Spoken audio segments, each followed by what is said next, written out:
एक बहुत ही आलसी लड़का था, काम नहीं करना चाहता था।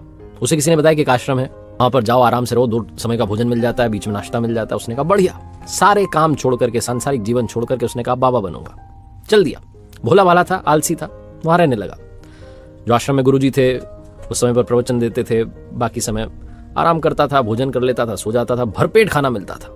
महीना खत्म होने को आया, एक दिन आश्रम में सुबह कुछ भी नहीं बना। दौड़ के गया गुरुजी के पास, कहने लगा आज भोजन क्यों नहीं बना?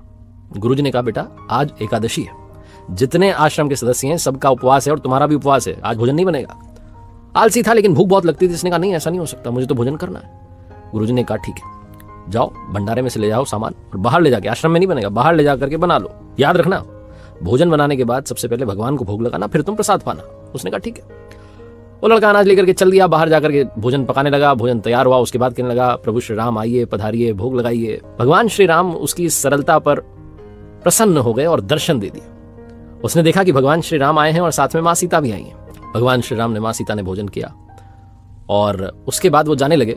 इसने कहा कि प्रभु आप आए, आपके दर्शन हुए, बड़ा अच्छा लगा, मुझे खाने को कुछ नहीं मिला लेकिन कोई बात नहीं, बस एक आपसे विनती, अगली बार जब आए तो कितने लोग आएंगे ये पहले बता दें, ताकि मैं उतने लोगों का भोजन बना के रखूं।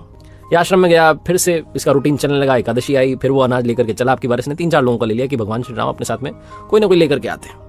तो इसने बड़ी प्रसन्नता से भोजन बनाया और ये इंतजार करने लगा कि प्रभु आए। फिर से वही कहा प्रभु आइए, भोग लगाइए, प्रभु आइए, भोग लगाइए। और अब की बार देखता है कि भगवान श्री राम पूरा राम दरबार लेकर आए।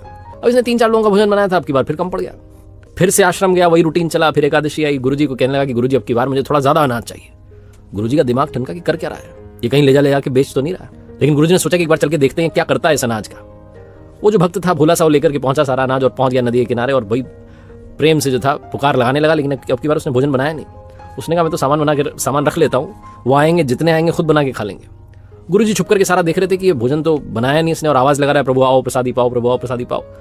वो भक्त देखता है कि वाकई में प्रभु श्री राम पधारे हैं, अब की बार तो बहुत सारे लोग आए।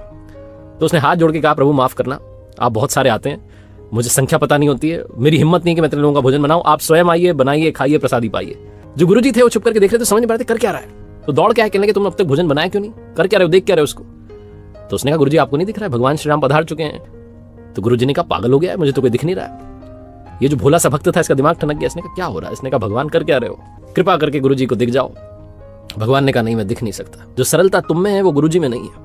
ये बात भक्त ने अपने गुरुजी से कह दी कि भगवान श्री राम कहेंगे आप में सरलता नहीं है, इसलिए आपको नहीं दिख सकते। गुरुजी की आंखें नम हो गई, रोने लगे, कहने लगे बिल्कुल सही कहा और माफी मांगने लगे। भगवान ने फिर गुरुजी को भी दर्शन दिए, उस भक्त को तो दर्शन दे ही दिए थे। बहुत छोटी सी कहानी है लेकिन सिखाती है कि जीवन में सरलता सबसे आवश्यक है। जितने सरल बने रहेंगे उतना जीवन में आगे बढ़ते चले जाएंगे।